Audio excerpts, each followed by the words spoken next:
Shalom, shalom, bien-aimés. Nous continuons avec nos enseignements sur la prière et le combat spirituel. Et aujourd'hui, nous allons parler de comment prier pour expérimenter la puissance du sang précieux de Jésus-Christ de Nazareth sur notre vie et dans nos maladies, dans nos problèmes et dans nos difficultés. Bien-aimés, nous devons nous rappeler que Dieu est un Dieu qui est bon.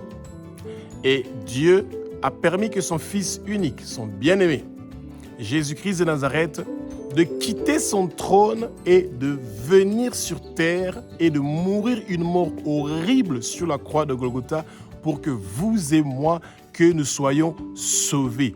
Être sauvés, ça veut dire que nous avons la vie éternelle. Nos noms sont inscrits dans le livre de vie de l'agneau. Et cet agneau-là, c'est nullement une autre personne que Jésus-Christ de Nazareth. Il a payé le prix pour la guérison, pour que nos problèmes soient débloqués, pour que chaque difficulté qu'il y a dans notre vie puisse se terminer. Il a payé le prix pour que nous ne puissions plus avoir de souffrance. C'est ça que Jésus a fait. Et c'est pour ça que notre nom est inscrit dans le livre de vie de l'agneau. Et c'est parce que Jésus a accepté, lui qui a commis aucun péché, de verser son sang sur la croix de Golgotha. Et Jésus est tellement merveilleux, bien-aimé. Il a une armée puissante parce que Jésus est l'Éternel des armées. Il aurait pu amener une légion d'armées pour se battre pour lui, pour qu'il ne puisse pas verser son sang, mais il a accepté, lui qui a commis aucun péché, il a accepté volontairement, bien-aimé, qu'on puisse venir le chercher comme un brigand avec des lanternes, avec des lances, et on l'a pris dans le jardin de Gethsémani où il a senti une grande pression, où il avait une sueur qui était en train de couler, qui était lourde comme des grumeaux de sang, et Jésus a fait couler son sang. On l'a emmené devant Anne et Caïphe, les prêtres, et devant le Sanhédrin. Et là-bas, on l'a giflé, on l'a donné des coups, on a enlevé des touffes de barbe où il était en train de saigner de sang. Il a accepté toute cette souffrance-là pour que chaque partie de notre corps puisse être guérie. Il a laissé nulle part où le Satan peut nous attaquer, qu'il n'a pas accepté que son sang coule dans cet endroit-là pour que nous puissions avoir la délivrance et la libération en tout temps. Bien-aimés, et ça ne s'est pas terminé là. On a pris Jésus, on l'a amené devant Ponce Pilate. Et devant Ponce Pilate n'a trouvé aucun mal en Jésus. Et Jésus lui a dit que mon royaume n'est pas d'ici. Et bien parce qu'il n'avait pas besoin du pouvoir et il n'avait pas besoin de démontrer son pouvoir à Ponce Pilate, bien-aimé. On l'a amené chez Hérode. Hérode aussi n'a rien trouvé de mauvais en lui et ils n'ont pas compris pourquoi les Juifs étaient en train de s'agiter. Et bien, c'est parce qu'il y a quelqu'un qui cherche que votre vie puisse tourner en vinaigre et que vous soyez dans des difficultés et dans des problèmes, dans la souffrance. Cette personne-là s'appelle le Satan. Il n'est pas notre ami, il est notre ennemi que nous détestons. Et il n'y a aucun mal à détester le Satan parce qu'il veut notre souffrance, bien-aimé. Et il a oublié que Jésus a déjà payé le prix pour que nous puissions avoir la paix et le repos et non la souffrance, bien-aimé. Et c'est comme ça que quand on a trouvé que Jésus n'avait rien fait de mauvais, on l'a flagellé, on l'a tapé. Flageller, ça veut dire qu'il a donné son dos volontairement. Et on a pris un fouet avec des os et des vers, et on a tapé sur son dos et son sang a coulé. Et comme si ça ne suffisait pas et qu'on était en train de l'humilier, de se moquer de lui, de lui donner la plus grande humiliation, eh bien on lui a fait porter une couronne d'épines qui a fait couler son sang. Et ce sang-là qui a coulé de sa tête, c'est pour que nous puissions porter le casque de la protection divine et que toute attaque qui vient du monde de ténèbres et qui veut emmener des pensées sombres et obscures dans notre tête, cela ne va pas réussir et prospérer parce que Jésus a déjà payé le prix avec son sang pour que nous puissions être délivrés et que nous puissions être libérés. Et lui, Jésus, celui qui n'a commis aucun péché, il a accepté de porter le bois, de porter la charge de nos péchés, de prendre nos péchés, de prendre nos maladies, de prendre nos problèmes et de les emmener, de marcher jusque à Golgotha, sur cette montagne où on l'a crucifié, eh bien, bien-aimé, on a tapé des clous sur ses mains et sur ses pieds. Bien-aimé, vos mains sont délivrées, vos pieds sont délivrés. Eh bien, ces clous-là qu'on a cloué Jésus sur la croix à ses pieds et à ses mains, eh bien, ce sont des chaînes de votre vie qui sont brisées. Toutes les chaînes qui attachaient vos pieds, vos mains, vos coups avec des cadenas spirituels, ces chaînes-là sont brisées par le sang précieux de Jésus parce que Jésus a payé le prix sur la croix.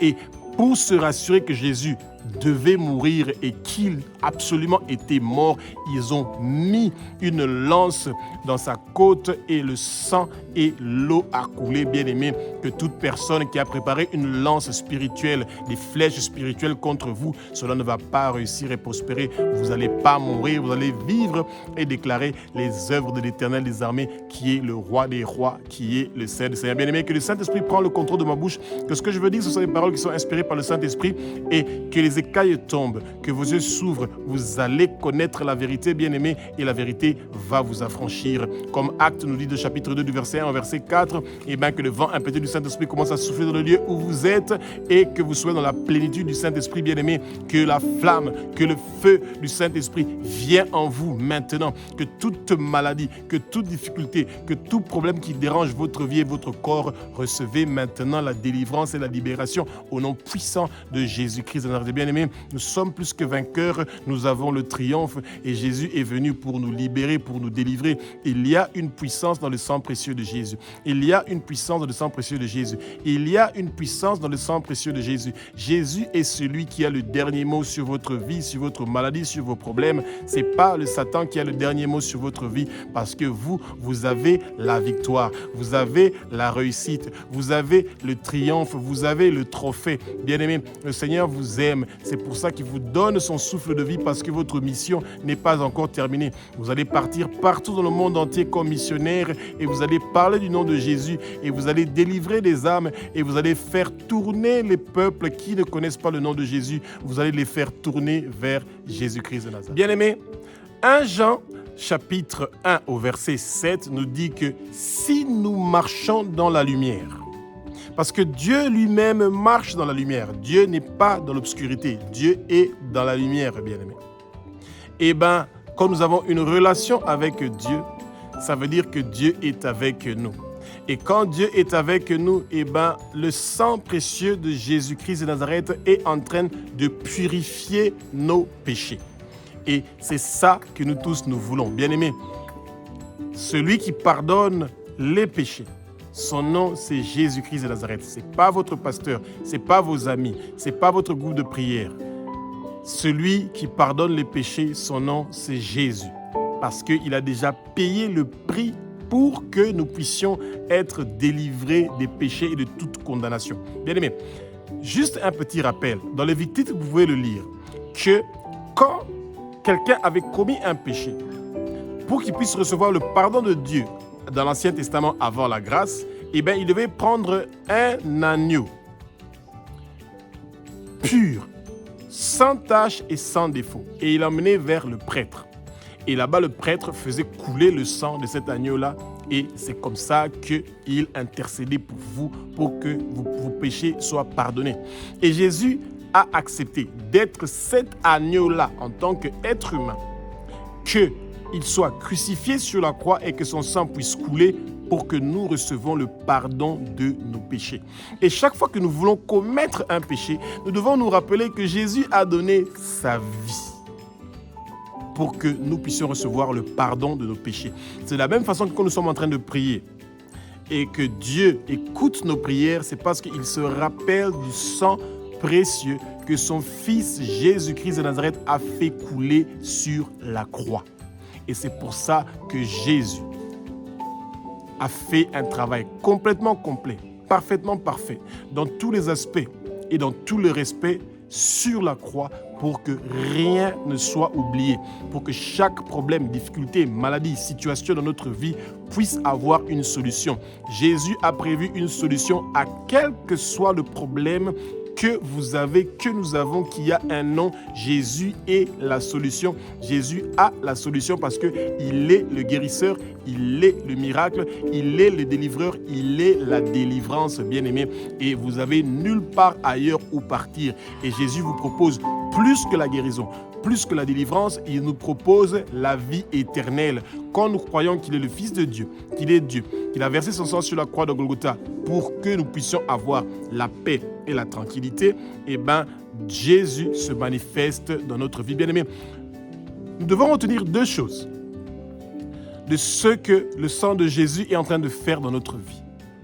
Le sang de Jésus lave notre cœur. N'endurcissez pas votre cœur. Acceptez que Jésus, son sang, lave notre cœur. Dites, Seigneur Jésus, je veux que tu laves mon cœur maintenant, que tu laves ma maison, que tu laves ma famille, que tu laves ma vie. À partir de maintenant, je me tourne vers toi et je veux suivre ta voie, je veux suivre ta parole, bien-aimé.